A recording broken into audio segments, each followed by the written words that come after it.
All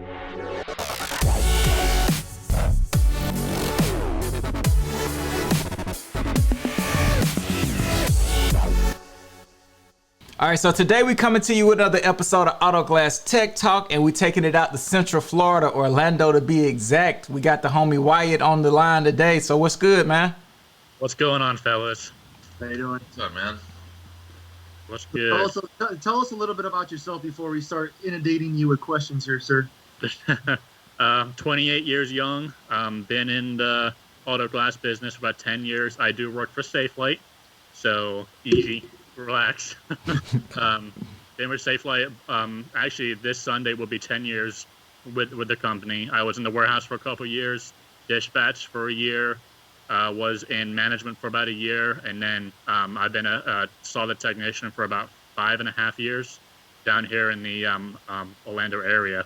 I did start my career up in upstate New York, so shout out to the Albany guys up there. I know most of y'all are still on this page, so what up?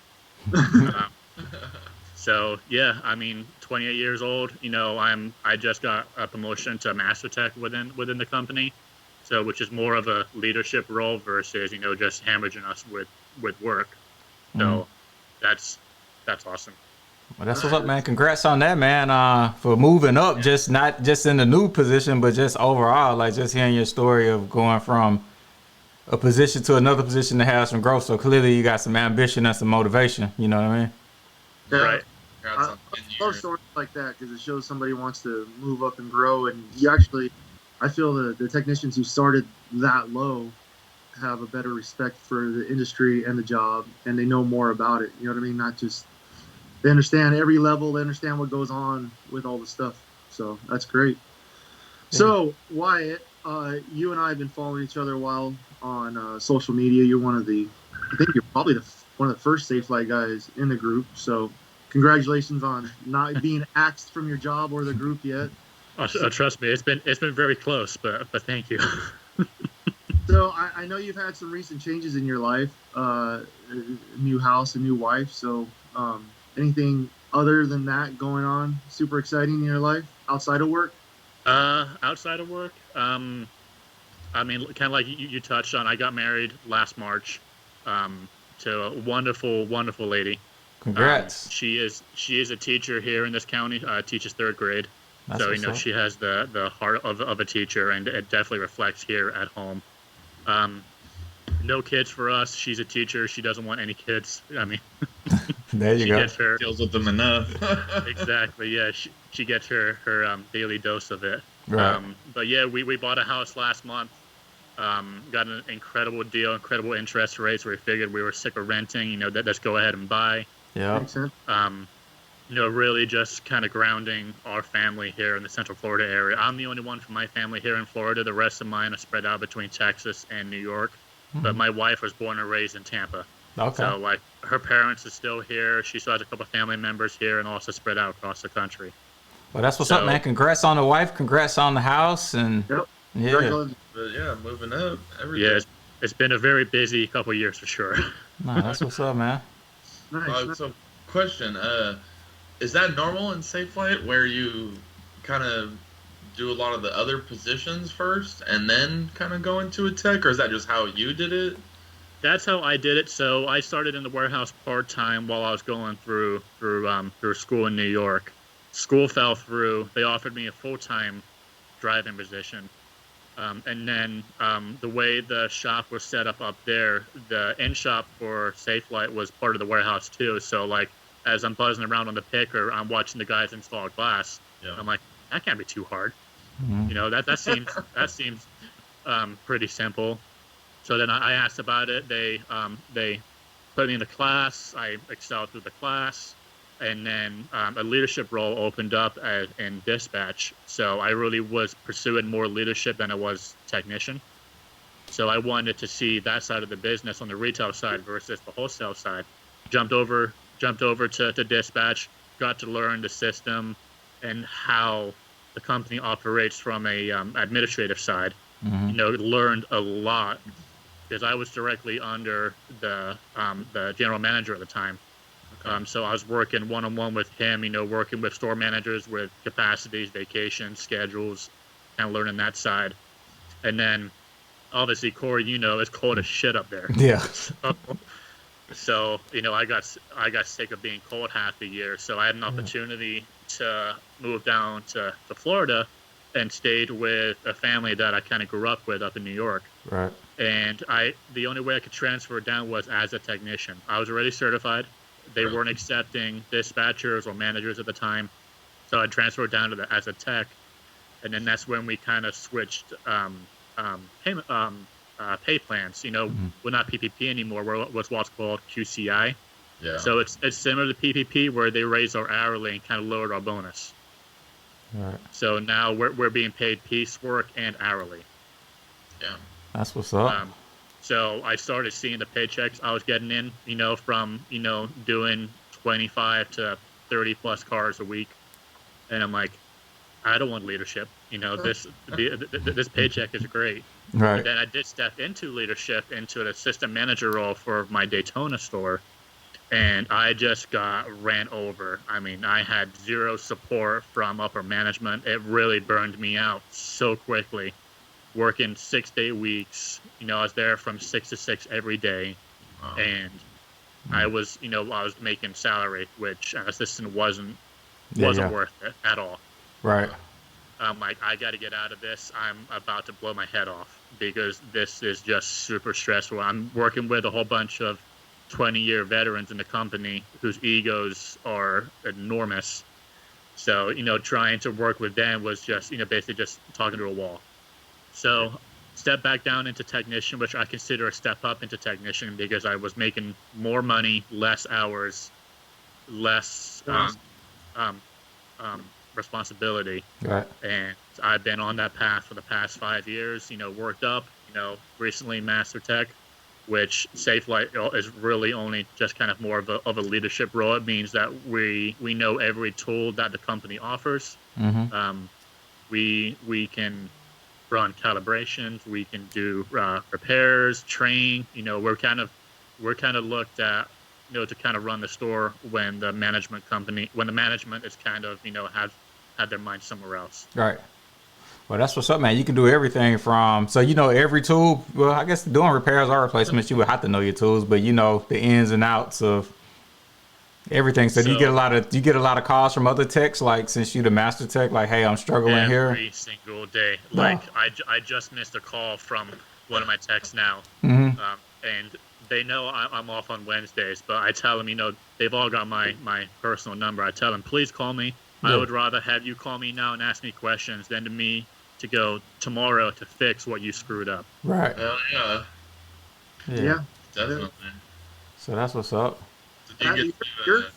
Your whole career path is very similar to mine. Same exact, basically started in the warehouse, worked my way up. I think that's a good way to do it. And I don't know if SafeLight still does it, but I mean, they promoted that a lot back in the day, that they wanted to bring their own people up, but who knows now. So what do you see yourself in 10 years? Do you see yourself still installing, or what's your 10-year plan, sir? So my 5-year plan 5 years ago wasn't to be with the company. I had dreams and ambitions to kind of go off and do what I believe I've been called to do. But then obviously COVID kind of ruined everything. I'm still working towards that. I haven't lost that dream. If I'm still with the company, it's fine. I mean, I'm making good money. Right. I'm building my retirement. Technicians are hard to come by, especially good ones. All of you know that. Yeah. So it takes a lot for a technician to get fired. Especially in my market, to where they're so focused on retention, they would rather put you through the class over and over and over again until you get it. But in 10 years, I mean, I'll be 39. I hope not to be installing anymore. I see what it does to technicians as far as like their bodies. It kind of just breaks them down between the shoulders, wrists, elbows, knees. I mean, especially if you pull knives all day long. It really gets to you. Pulling knives. You work at SafeLight. I'm supposed to pull a knife. What are you talking about? So okay, here's how it's worded for that. So we're allowed to use it as a backup. It's not a primary. Hmm. So if our line is continuously snapping on the same clip or the same corner, then yes, then we can go to knives. So they are enforcing that. They're actually checking our broken glass next day to see how we cut it out. Oh my god! Wow. Wow, talk about Big Brother on their thumb on you. Holy shit!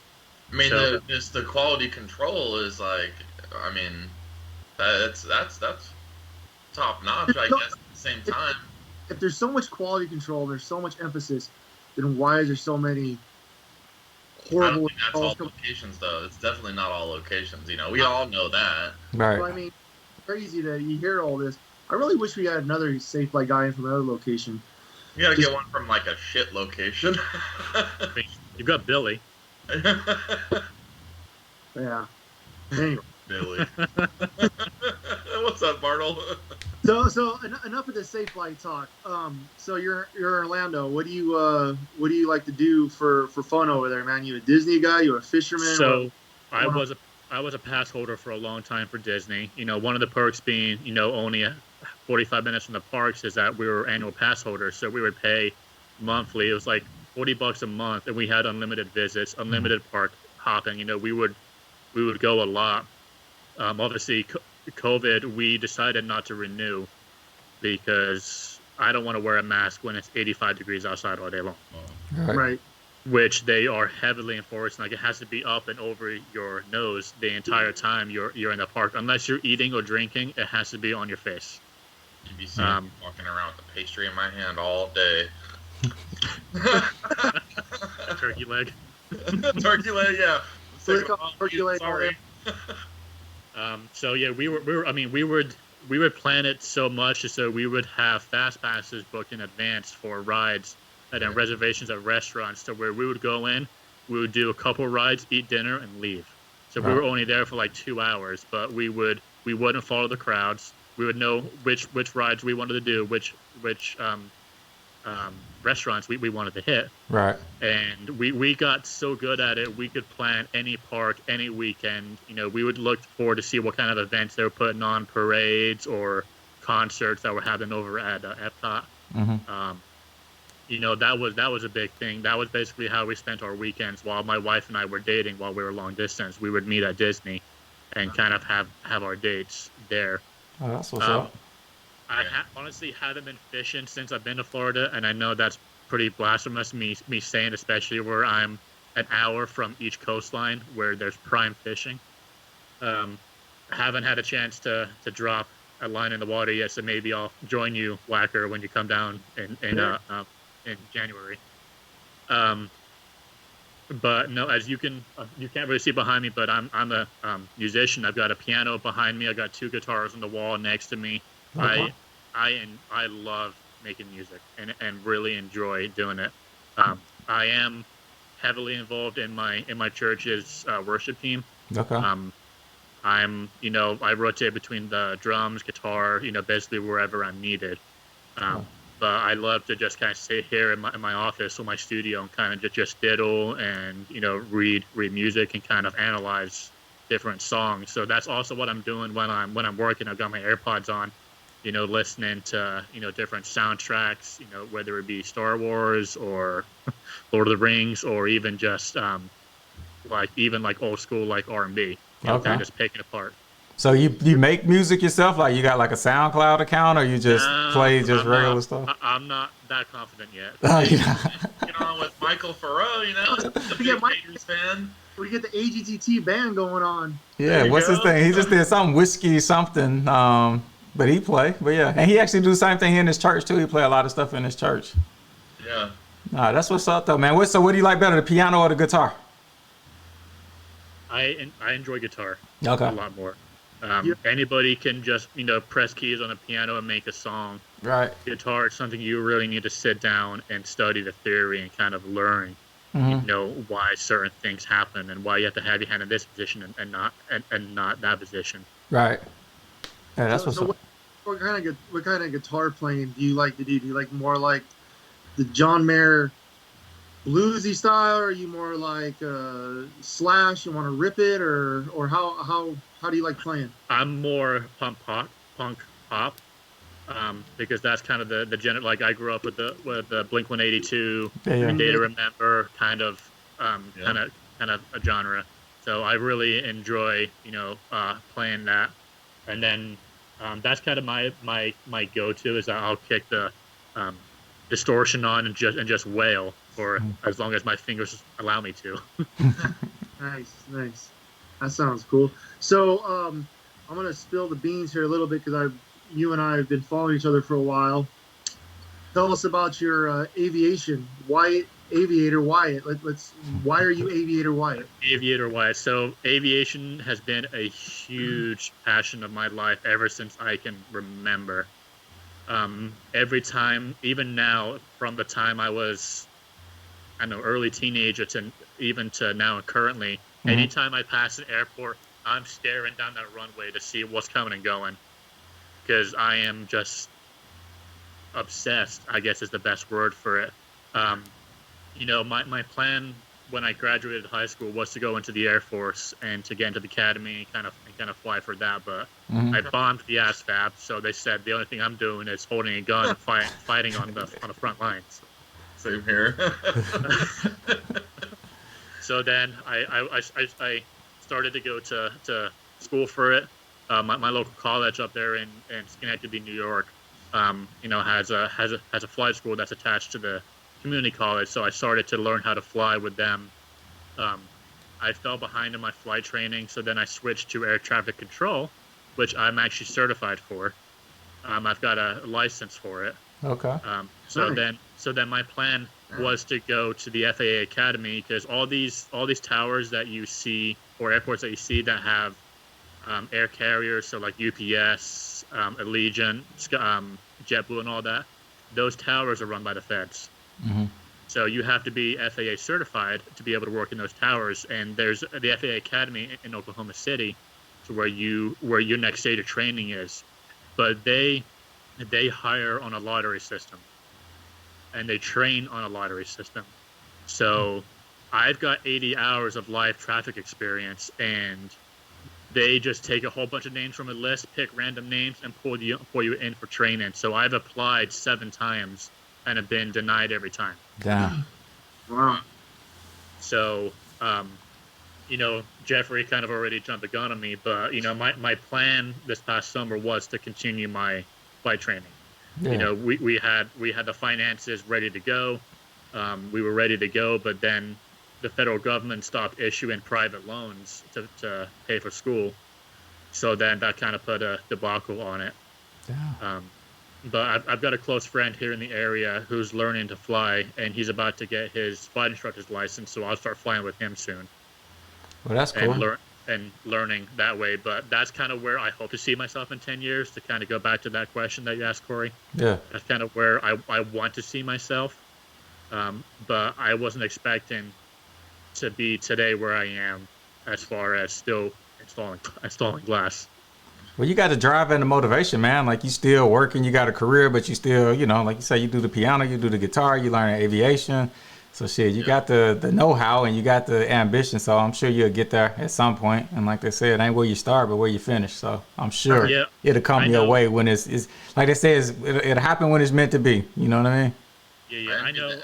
I know it's not a race to see who gets there first. As you said, Corey, it's how you finish. So if I need to install glass for another 5 years just to solidify the funding I need to get to school, then that's fine. Yeah, just make it even sweeter, man, when it happens. So yeah, keep at it, man. Keep doing it. Exactly. That's just the inspiration to a lot of people. A lot of people, they get caught up in doing one thing and don't consider doing other things, whether it's finding a hobby, whatever it may well be. Like when you're doing auto glass, man, or whatever you do in life, don't let it consume your life. Like, try new things, whether it's simple, like you said, playing the piano and the guitar, just putting your AirPods on and listening to a soundtrack, man. Like, do something different. Don't let one thing consume your whole life.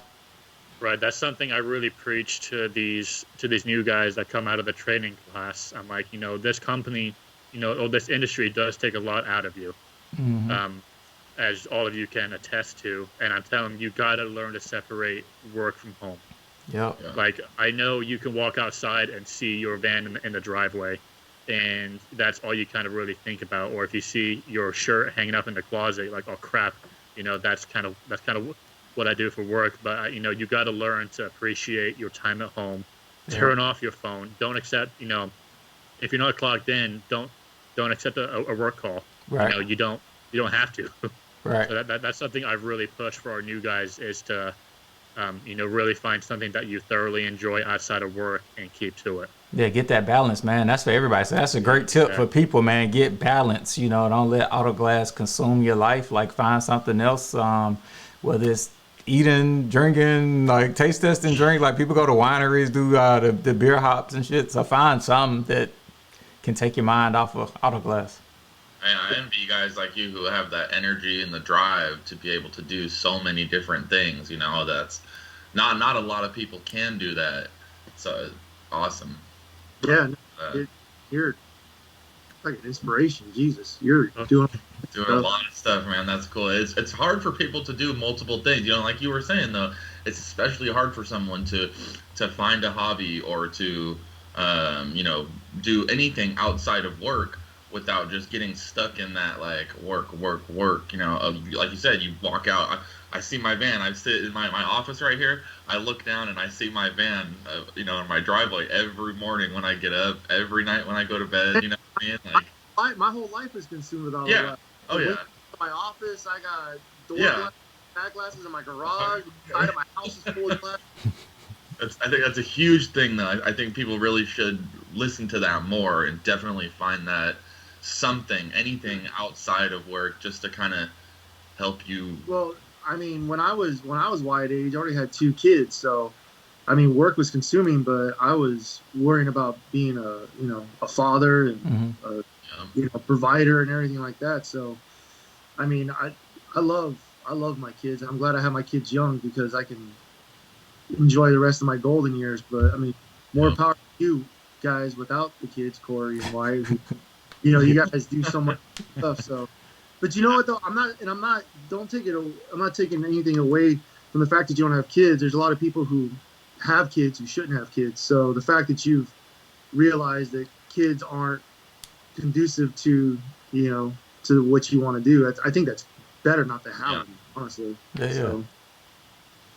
So your wife, she school teacher, correct? Know what she does? Correct. 3rd grade teacher. 3rd grade teacher. She trying to kick it with elementary kids, or she have ambitions of being a professor someday?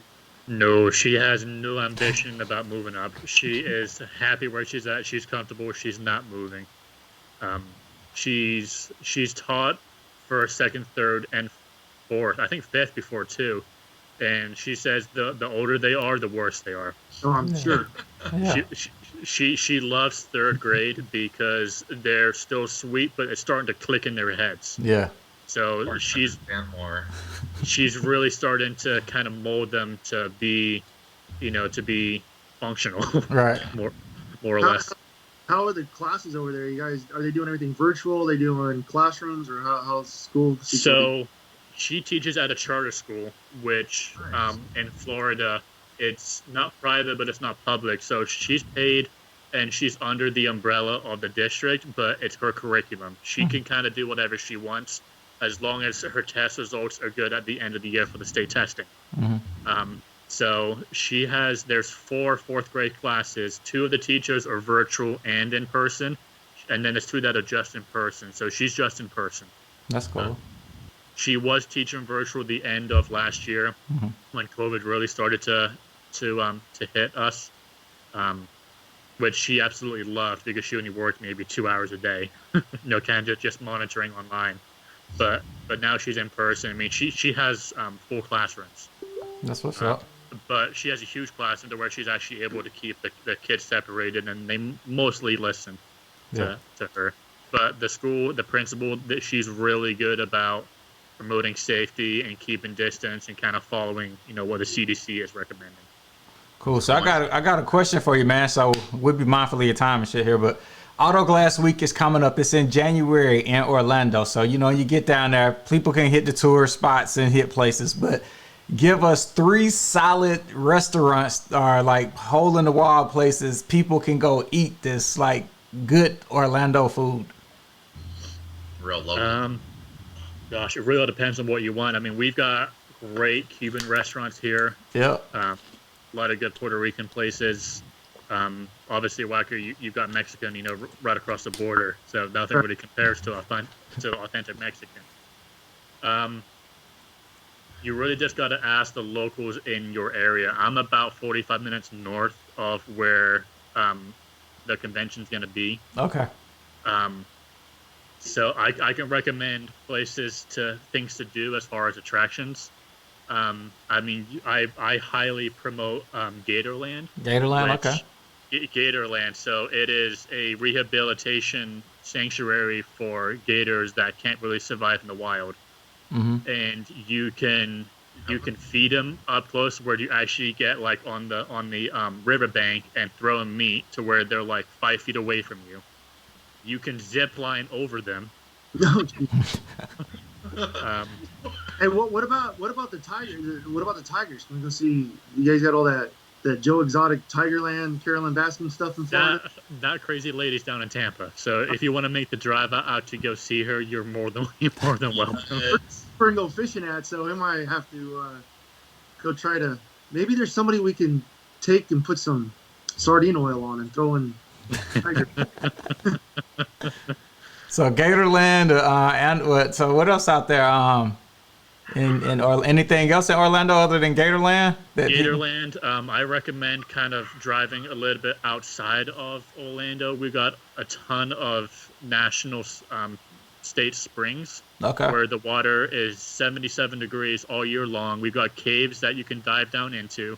We've got manatees like crazy, to where you can actually swim up pretty close to them. You're not allowed to touch them because they're endangered. Right. And then obviously we've got the best beaches here in the country. We've got Clearwater, a good hour and a half west of Orlando. We've got Cape Canaveral on the other side if you're more into the Nassau side of it. Nassau side, yeah. That's always a good time out there. So there is a ton of stuff to do here. So sounds like it. Yeah, it's a lot of stuff to do in Orlando, yeah. And what people don't know, Orlando is like the second biggest tourist area right after Vegas. So it's a lot to do. A lot of people, always something going on. And you can do helicopter rides. I think like they got like what, $25, $35 helicopter rides in Orlando. So I'm pretty sure there's one that takes you over Shaq's house too. Yeah. So you get to see his huge man. Whose house? Shaq. Shaq? Big ass? Yeah. Big ass. I heard it's like as big as a Walmart. No, it's huge. It's huge. He basically has his own corner of Windermere, where he's got his own gates within gates within gates. Like, you're not getting anywhere near his property. Damn. But you're allowed to fly over it. Yeah. When I was in Minnesota, I saw Christian Leitner's house. It ain't nothing like that, but the Christian ain't Shaq. Yeah. Right. So if you're coming down here, do your research. There are a lot of tourist traps, a lot of scams. Definitely do your research. Ask locals like myself. Like, hit me up if you have any questions on what's legit and what's not. I've only been here 5 years, but I've definitely done most of what Florida has to offer as far as the Central Florida area. Well, that's what's up. We appreciate the insight on that, man. So everybody take Wyatt up on that offer. Message them, hit them up. That's a good local. Anybody else who in the Central Florida, Orlando area, drop a comment below so people know, they can hit you up for some insight so they don't get scammed or they don't go to the wrong spots. If there's a good Puerto Rican restaurant, I highly recommend a Puerto Rican breakfast. It'll be like the only meal you need all day. So that'll fill you up all day and will keep you clogged up all day too. Yeah, it will. Breakfast, they ain't no joke. So yeah. Well, Wyatt, I appreciate you coming on, man. You and I have been communicating a long time on Instagram and social media, and you kind of stay in the shadows because I know your employer likes to keep their thumb on you. But I appreciate you coming on, man. I can honestly say it was brave of you coming on this podcast. Yeah. So when I texted you, I'm like, "Have you ever had a Safe Flight guy on?" I hesitated pressing send because I'm like, what am I getting myself into? But I know stuff to say. I know what not to say. That's not gonna incriminate myself with the company. Yeah. I know there's still some rats on the page because I got ratted out in March for something that I posted about COVID. Yeah. I mean, it is what it is. I'm not gonna let them, kind of, bully me into what I can post and can't post and all that. I'm not bad mouthing the company at all. I've had a fantastic experience with them, with my 10 years that I've been with them. So I'm not dogging them at all. I know everyone, all the independents have their feelings about Safe Flight Solutions and and green technicians and all, but I truly have had a good career with them so far.